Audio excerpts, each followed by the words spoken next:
Bismillahirrahmanirrahim. Assalamualaikum warahmatullahi wabarakatuh. Pada kesempatan kali ini saya akan mempraktekkan membaca estetik. Dalam hal ini satu buah cerpen berjudul Perjalanan Sebuah Permen Coklat karya Aprilia Dwi Iriani. Permisi Bu, beli minyak goreng seliter sama gula sekilo ya.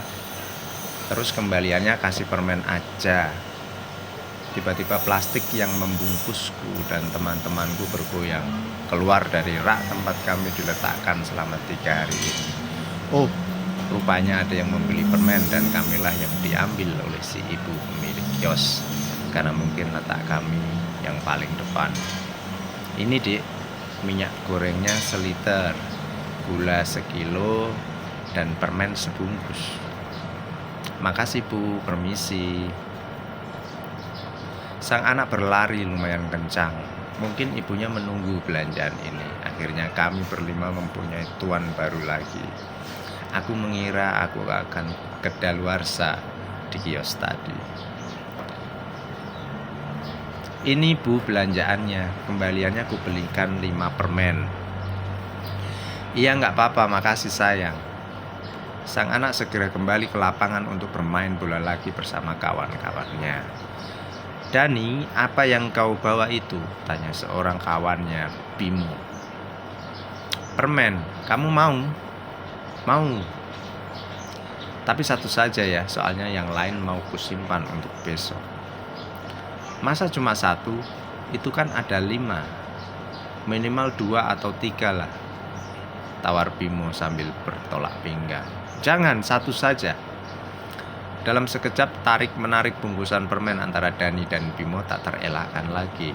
Temanku si Berry dan Fanny malah taruhan siapa yang akan memenangkan rebutan itu. Sementara Meli dan Anggi berpelukan karena takut saling bertabrakan. Sedangkan aku hanya bisa berdiam di sudut plastik sambil berdoa semoga keadaan kembali tenang. Buh, suara apa itu? Lalu sebuah tangisan pecah dan semakin lama semakin menjauh. Aku mengintip keluar. Ternyata baru saja Bimo menghajar Dani dan merampas kami. Padahal Dani belum sempat mencicipi salah satu dari kami. Aku merasa bersalah karena sudah menjadi penyebab perkelahian antara 2 bocah itu. Tapi aku tidak bisa berbuat apa-apa. Aku hanya bisa menunggu apa yang akan terjadi berikutnya. Aku sudah tidak tahu di mana keberadaan Fanny, Meli, dan Anggi. Beginilah jadinya kalau kami dicampur dengan permen jenis lainnya. Ada permen karet, permen jahe, hingga permen tangkai. Ma, ayo cepat, nanti pestanya keburu mulai. Iya sayang, ayo kita berangkat. Si Bimo mau kemana ya? Kita mau diapain? Dia mau ke pesta ulang tahun Riku. Rumahnya di ujung gang. Nah, kita dijadiin kadonya deh. Sebenarnya kita hanya kado pelengkap. Kado utamanya itu jam tangan mahal yang dibungkus kotak emas itu loh, jawab si permen tangkai. Mataku mengikuti arah telunjuk si permen tangkai. Terlihat kotak emas berukuran sedang di sebelah bungkus permen kami. Aneh kan? Kok permen gak berharga kayak kita disandingkan sama jam tangan mahal? Memang sih si Riko itu penggila permen. Akan tetapi dia kan orang kaya, pasti gak level dengan permen murahan kayak kita. Aku yakin pasti sebagian dari kita akan dibuangnya. Lanjut si permen tangkai. Aku tak menjawab. Kepalaku kembali celingukan mencari Fanny, Meli, dan Anggi. Aku harus menemukan mereka karena keluargaku yang masih tersisa tinggal kami berempat. Berry si permen rasa stroberi tadi sudah dilahap habis oleh Bimo. Yang ini enak, yang ini enggak. Yang ini juga. Riko terlihat sibuk memilih-milih permen yang berserakan di atas meja. Termasuk aku. Setelah hampir seminggu kami semua dibiarkannya di dalam lemari makan.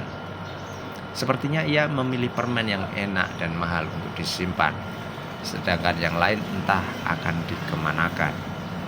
Mungkin dibuang. Berarti apa kata si permen tangkai waktu itu? Ih, yang ini sudah bersemut, yang ini sudah lembek. Terlalu lama disimpan hingga di antara kami sudah ada yang lembek. Mungkin kedaluarsa. Untung aku dibuat dengan proses yang lumayan canggih sehingga tidak cepat kedaluarsa. Namun, ternyata aku diambilnya dan diletakkan di kelompok terbuang. Oh tidak, memangnya aku kenapa? Aku kan permen coklat paling banyak digembari oleh anak-anak.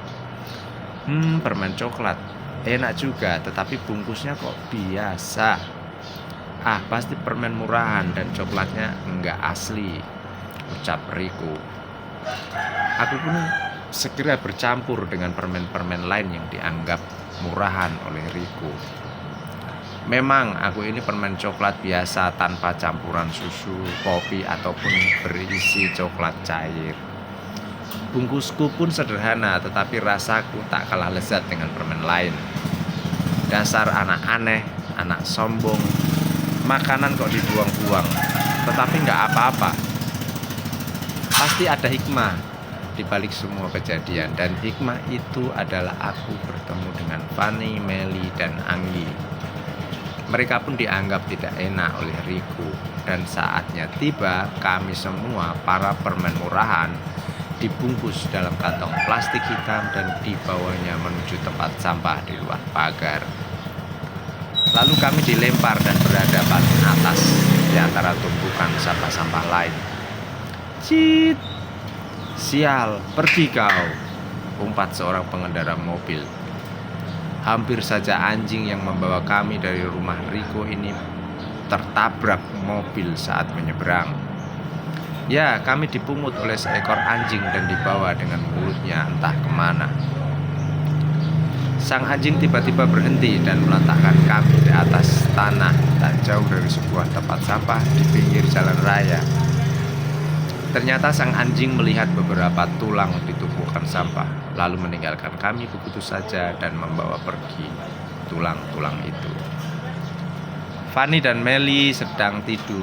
Mungkin mereka lelah dengan perjalanan ini, sedangkan Anggi asyik mengobrol dengan si permen jahe. Nak, ayo cepat menguti sampahnya. Sudah sore, nanti kita terlambat setor, perintah seorang ibu pada anaknya. Iya, Bu. Ibu dan anak itu adalah pemulung. Mereka membersihkan semua sampah berbahan plastik dalam tempat sampah ini. Bahkan sampah-sampah yang berserakan di sekitarnya termasuk aku dan teman-teman. Plastik kami ditemukan oleh sang anak. Karena plastik yang membungkus kami adalah plastik baru dan belum terlalu lusuh, sang anak jadi penasaran. Dibukanya ikatan plastik itu dan terlihatlah puluhan permen dengan aneka warna dan bentuk. Bu, ini isinya permen untuk aku ya. Tidak usah disetor, pinta sang anak. Ambillah, izin sang ibu. Sekarang aku dan permen-permen lain sudah sampai di tempat penyetoran sampah plastik dan barang rongsokan lain yang diperoleh para pemulung. Lalu barang-barang tersebut ditukar dengan uang yang tak seberapa. Sementara menunggu mereka menukarkan sampah-sampah plastik dengan uang, aku mencari ketika temanku lagi. Coki, kemari. Tiba-tiba sebuah suara memanggilku yang ternyata adalah suara Fanny, si permen rasa vanila. Tapi aku hanya melihat Anggi di sampingnya. Kemana Meli, si permen rasa melon? Di mana Meli, tanyaku. Meli dan beberapa permen lain sudah dimakan ibu dan anak itu di tengah jalan tadi, jawab Anggi, si permen rasa anggur. Dari kelima permen dalam satu bungkus permen bermerek Sweet dengan kode produksi 56239 ini, hanya tinggal kami bertiga yang tersisa. Kami siap menghadapi perjalanan selanjutnya. Teman-teman, ayo berkumpul. Aku punya sesuatu untuk kalian. Sang anak pemulung yang menemukan kami di tempat sampah tadi memanggil semua temannya sesama pemulung untuk berkumpul di halaman gubuknya. Ada apa, Dadang? Tanya salah seorang temannya. Tadi aku menemukan plastik berisi banyak permen. Entah orang gila siapa yang membuang permen-permen lezat ini. Aku akan membagikannya pada kalian. Segeralah Dadang meletakkan beberapa buah permen di tiap-tiap telapak tangan temannya. Dia menyisakan beberapa buah, termasuk aku, Bani, dan Anggi, untuk dirinya sendiri. Sungguh baik anak ini. Walaupun dia sangat bahagia menemukan permen-permen seperti kami, tapi ia tetap membagi kebahagiaan itu pada temannya, walaupun hanya sedikit. Padahal dia sendiri dalam keadaan kekurangan, tetapi masih mengingat orang lain. Aku, Fani, Anggi, dan 2 permen lainnya diletakkan dalam kaleng karat di atas meja makan kayu yang hampir roboh. Hari berganti hari, satu persatu dari kami habis dimakan oleh Dadang. Tapi mengapa aku nggak dimakan-makan ya? Selidik punya selidik, ternyata Dadang sangat menyukai coklat, sehingga ia sengaja menyisakan aku untuk dimakan belakangan. Suatu hari saat semua permen sudah habis, Dadang meraihku dari dalam kaleng karatnya. Dia ingin memakanku. Disobeknya bungkusan warna coklatku, dikeluarkannya aku dari bungkusan, dan tangannya siap untuk memasukkanku dalam mulut. Kak, tiba-tiba sebuah suara membuatku berhenti tepat 1 cm di depan mulut Dadang dan menunda berakhirnya perjalanan panjangku. Kak, aku lapar. Aduh deh, ibu belum bawa makanan. Persediaan makanan juga sudah habis. Oh ya, ini hanya ada sebuah permen. Ambillah, aku belum sempat memakannya. Makasih kak. Segera saja dirampasnya aku dari tangan Dadang dan hap. Masuklah aku ke dalam mulut sang adik. Lalu diisapnya aku dengan penuh penghayatan sampai habis. Dadang hanya menelan ludah melihat aku habis dalam mulut adiknya. Dalam perjalanan melelahkanku berakhir di mulut adik Dadang. Sekian